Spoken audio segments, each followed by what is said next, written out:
Within the last 14 or 15 years that I've actually been following football, I have no problem in saying that Julio Jones was probably my favorite Atlanta player to watch from the beginning of his career, at least up until right now. I'll get into why he's elite and why he's respected by a lot of by a lot of people in football circles as the best wide receiver in football, a position that's heavily dependent on the quarterback and a position that's very widely loved. And considering he's been the best wide receiver in the 2010s at least. I think that's still enough to consider him good, to consider him elite enough for this list. And to me, I think he's missing a couple of accolades to reach the GOAT list. But to me, I think he's an all-time receiver that should be recognized as elite. How are you guys doing? It is July 19th, 2020. Here in this quarantine, I'm James Sims. For this episode, I'm gonna go of the elite. I'm gonna talk about Julio Jones, who is a 31-year-old wide receiver who happens to play for the Atlanta Falcons, my football team. He's 6'3". He stands at about 220 pounds, and if you see him play, he's a rare mix of size, speed, talent, and grace as a wide receiver. I mean, if you see him play, just starting with the play, just starting off the first 5 yards, off the snap, he's one of the more powerful, more intimidating receivers in the game. Within the next 10, he's probably already lost most defenders because he changes direction better than most. He changes direction way better than most 5'10", 5'11" Pro Bowl corners. And at the same time, and if he takes you deep, he's gonna go long, and he tends to get a lot of yards, especially when he's had Matt Ryan as his quarterback, and he's kind of really been dominating football ever since he's been able to step on a field. So, just to give you a little bit of background, he grew up in Foley, Alabama. He decided to stay in state, and he went to go play with Nick Saban. In his first couple of seasons, didn't get much playing time. His first season, he ended up having 924 yards on 58 receptions with 4 total touchdowns.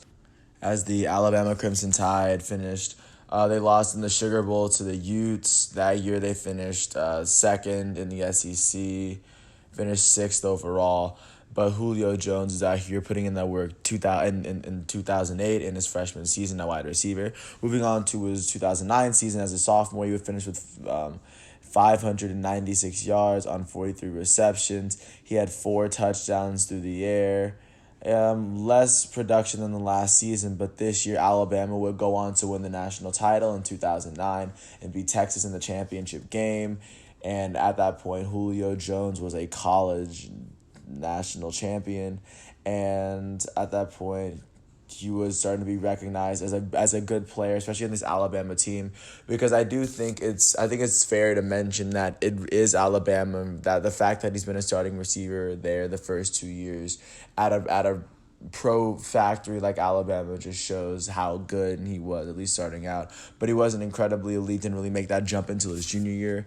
And in 2010, when he was already a college national champion, he would go on to finish with 1,133 yards and 78 receptions with 7 touchdowns on the season. He also had 135 rushing yards on 8 attempts and 2 touchdowns. In addition to that, 9 total touchdowns from scrimmage for almost 1,300 yards for an Alabama team that would finish with the ranked 11th after beating the Michigan Spartans in the Capital One Bowl. And in those 3 years, Julio Jones would build up a resume to be named to the first team All AC or SEC after his junior year. And following that, he would eventually get taken with the 6th pick in the 2011 draft after Atlanta traded a bunch of prospects and picks for this one player, Julio Jones, and he ended up changing their franchise for a very, very long time. So, of course, in Julio Jones' first season in Atlanta in 2011, he would end up with 959 yards on 95 targets in 13 games that he started. He finished with 8 touchdowns on the season. He finished with 1,000 total yards from scrimmage, and the Falcons that year would end up losing 24-2 in the wild cards after finishing second in the NFC South with Mike Smith as their coach. But yeah, of course, after his freshman year, he was starting to get recognized as a good young player. I mean, he almost had 1,000 yards in his first season in the league, and I guess it's always a good thing that since he's been in the league, he's had Matt Ryan as his quarterback. His second year in the league, his age 23 season, he would go on to start 15 of 16 games for the Falcons in a season where the Falcons would end up going 13-3 and winning the NFC South. They would go on to beat the Seahawks in the divisional playoffs, but playoffs would lose to the Niners in the NFC Championship. And this is the closest they had gotten to the Super Bowl before they had actually made it. But yeah, they went 13-3. And in that season, Julio Jones, in the 15 games that he started, he finished with 1,198 yards on 79 receptions with 10 touchdowns on the season. The most touchdowns he's had in any season up to date, which came in his second season. He still would finish by being named a Pro Bowler for the very first time in his career. And within his second year, he was already starting to be recognized as, if not the best receiver, as one of the best receivers in the NFL, especially in 2012 with a lot of the other good receivers that were playing with him, especially with Roddy White on his own team. This would transition to his age 24 season, where Julio Jones at the time was very injury prone and dealing with a lot of stuff, especially with his foot. He would go on to start 5 games that season, finishing with 41 receptions for 580 yards and 2 receiving touchdowns in those 5 games.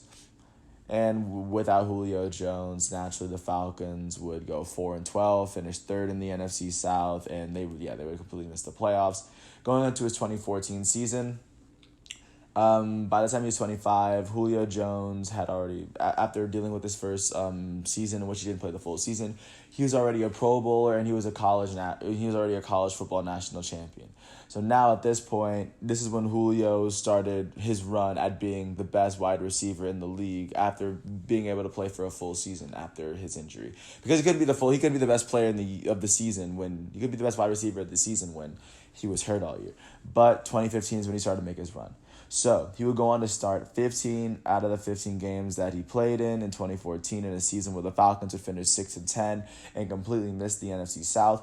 Completely missed the playoffs representing the NFC South. He would go on to finish with 104 receptions, the first time he recorded 100 receptions in his career. He would finish with 193 yards on the season, 6 total receiving touchdowns, leading the league in yards per touch with 15.2 yards per touch. And he had made his second Pro Bowl and his 4th year in the league, which as a receiver is more impressive than you would say at most receivers. Because I mean, that's once again, like I said, it's a receiver that's depending on the quarterback position. And if you make the Pro Bowl twice as a wide receiver within your first 4 years, it shows that it's not a fluke. But even that was the beginning of his ascension, and people were scared that he wouldn't play all 16 games of the season, and people were starting to be proven wrong when they see what happens when he did. The very next year will go down as one of the better individual seasons that Julio Jones ever put up. In 2015, he would finish with starting all 16 games in a season in which the Atlanta Falcons finished with an 8-8 record, second in the NFC South behind the Carolina Panthers that went 15-1. And in that 15-1, they went 15-1 because they won their first 15 games. They lost their 16th at Atlanta, and Julio Jones embarrassed Luke Kuechly for one of the greatest highlights in Falcons history.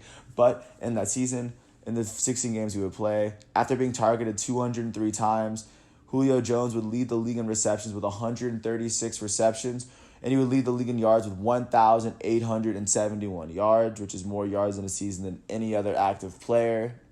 He would finish with 8 touchdowns, the second most he's ever had in his career, tied with behind his second year in the league where he scored 10. He would finish averaging 116.9 yards per game, once again leading the NFL. And he had won, and in addition to being named a Pro Bowl for the second year in a row, he was named the first team All-Pro wide receiver after, leading the league in receptions and in receiving yards. At that point, this is where I think he took the crown, and he started the back and forth with Antonio Brown in the debate of who was the best wide receiver. And me, I naturally took Julio because of this season right here. But at this time, he hadn't proven himself in the playoffs up until the very, very next season, which is why I think he stays in this elite conversation. But up until his age 27 season, he's already been a national champion, a major player on a Alabama team that won a national title. He went to the pros, and in his first 5 years in the pros, he's been a Pro Bowler 3 times. One of the seasons he didn't play a full season, and the one year the other year he didn't make it. He was a rookie, and he's in his most recent season, in his fifth season, he was rated as one of the best, if not the best, wide receiver in football. But everything would come together in his age 27 season in 2016. Julio Jones would start he started all 14 of the games that he played that season.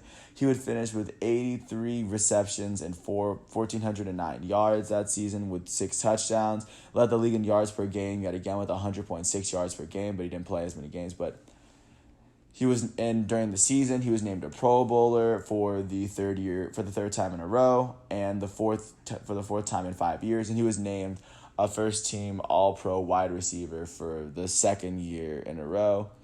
And at that point, he was recognized in back-to-back seasons as being one of the 2 best wide receivers in all of football. And in that season, the Atlanta Falcons would finish with an 11-5 record, where Matt Ryan won the MVP and the Offensive Player of the Year during the season. They would end up beating the Seahawks 36-20 in the divisional playoffs. They would beat the Packers 44-21 in the NFC Championship, and they would end up losing a 28-3 lead and losing to the Patriots in the Super Bowl. And Julio Jones had an amazing Super Bowl in which he finished with 100 yards and one of the greatest Super Bowl catches anyone's ever seen. At the end of the day, the Atlanta Falcons lost. And after their next season, they haven't seen the playoffs since in the last couple of seasons. But at that point, Julio Jones had sniffed a Super Bowl. He was quite literally almost there. But while he was there, he was being recognized as, if not the best, the second best wide receiver in all of football by being recognized as a first team All-Pro receiver. And this would go on leading into his 2017 season, the year after the championship, his age 28 season. He would go on to start all 16 games that he played in. He would finish with 88 receptions on 1,444 yards on the season.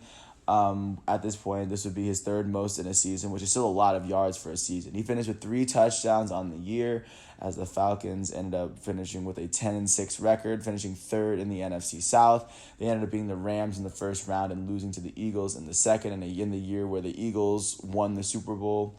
But the Falcons were most definitely up there, and that was the last year they were really a playoff title contender for the next 2 years, especially because they were dealing with injury problems and dealing with a really, really, really young roster. But Julio Jones at this time was still a Pro Bowler for 5 of the last 6 seasons, especially being a wide receiver. We're in a league where there's so many other good wide receivers. He's being recognized as one of the best wide receivers year in, year out, especially at a receiver that just depends on how often your quarterback throws the ball to you. And it even continued onto his next season because he still got better. In his age 29 season, he ended up starting all 16 games in a season where the Falcons would end up going 7-9, finishing second in the NFC South, missing the playoffs for the first time in the last couple seasons. That season, he would finish with 113 receptions, the second most in his career. He finished with 1,677 yards, the second most he's had in his career, and that's the second time he's led the league in yards. He finished with 8 touchdowns on the season and 104 yards per game while still showing out that he was one of the best wide receivers in the league. He would go on to not only be named to the Pro Bowl for the 5th year in a row and then the 6th of his previous 7 years. He was also named a second team All-Pro receiver for the past couple seasons. So within the last 4 years, he was either the first or the second best quarterback in football rated by the people that named the All-Pros. And then within those the next 2 seasons, he was still named at least either the third or the fourth best receiver. And this continues on into this most recent season in 2019, where he started 15 games in a season where the Falcons finished 7-9, second in the NFC South yet again under Dan Quinn. He would finish with 99 receptions for 1,394 yards and 6 touchdowns on the season. And he would go on to be named a Pro Bowler for his 6th year in a row, 7 in the last 8 seasons. And he would go on to be named a second-team All-Pro wide receiver for the 3rd year in his career. So if you look at Julio Jones where he is right now as a 31-year-old wide receiver on the Atlanta Falcons and seeing what kind of shape this guy is in, I imagine he has a lot of good years left. He's situated on the Atlanta Falcons depth chart in an offense with Matt Ryan, Todd Gurley, and Calvin Ridley, even with other receivers like Russell Gage. This and Hayden Hurts at tight end. This might be one of the more potent offenses that he's ever been on, especially with the addition of Todd Gurley, because he's never had a running back like Todd Gurley in his backfield. And the young players that are put on the Falcons defense, I have no idea what's going to happen. I have no idea if Julio Jones stays or if he goes. I can't see why he leaves Atlanta, but I'd understand if he did. Looking back on his career, like I said, he's a 31-year-old receiver, still in the peak of his prime on an amazing team. And even looking back, up until this moment, he has a college football championship, so it's not like he's never won a championship in his life. He finished right now at this point in his career. In the 9 seasons he's played, in 8 with an asterisk, he played 8 full seasons, including his rookie year. He finished with 7 Pro Bowls. He's been named a first team All Pro wide receiver, so either the best or the second best receiver 2 times in his career, and he's been named a second team All Pro wide receiver, which is the third or fourth best receiver 3 times in his career. At first, he was injury prone, but ever since his season where he played 5 games, he's still shown that he's shown consistently that he's one of the best wide receiver in the world in the NFL, despite how often Matt Ryan throws it to him. And I don't know if there's really much else to say about Julio Jones. As of right now, I think if he were to walk away from the game, he's a first ballot Hall of Famer. The only thing that he's missing, of course, is probably maybe an MVP or a championship win. And the Falcons were very, very close. He wasn't the reason they lost it, but he still doesn't have a championship as of right now. So when I look at a player like Julio Jones, I'm glad to have seen his career from beginning to end as an Atlanta Falcons fan. He's my favorite Atlanta player that I've seen up until now, that I've seen from the beginning. He's gotten this far, and if you ever get a chance, check out my boy Julio Jones. He wears number 11 for the Atlanta Falcons, and with this offense, I assume they're gonna make the playoffs if they do make it to the playoffs this year. And if you watch Julio Jones, I want you to ask yourself, is Julio Jones not the best player on the football field? And take into account, these are professional NFL football players. These players were drafted and selected to be on this team, to be on the very same field with Julio Jones at that time. And then tell me how much better Julio Jones is as an individual player than every single other player on the defensive side of the football. With that said, I really appreciate you for listening all 17, 18 minutes of this. I really, really love Julio because he is the wide receiver to my hometown Atlanta Falcons. I really appreciate I really appreciate you listening to all of this because I think he should be recognized as the elite wide receiver that he is. He's definitely bound to be a Hall of Famer, and I'm going to be very happy for that day when he does. And with all that, I've said my piece. Peace out.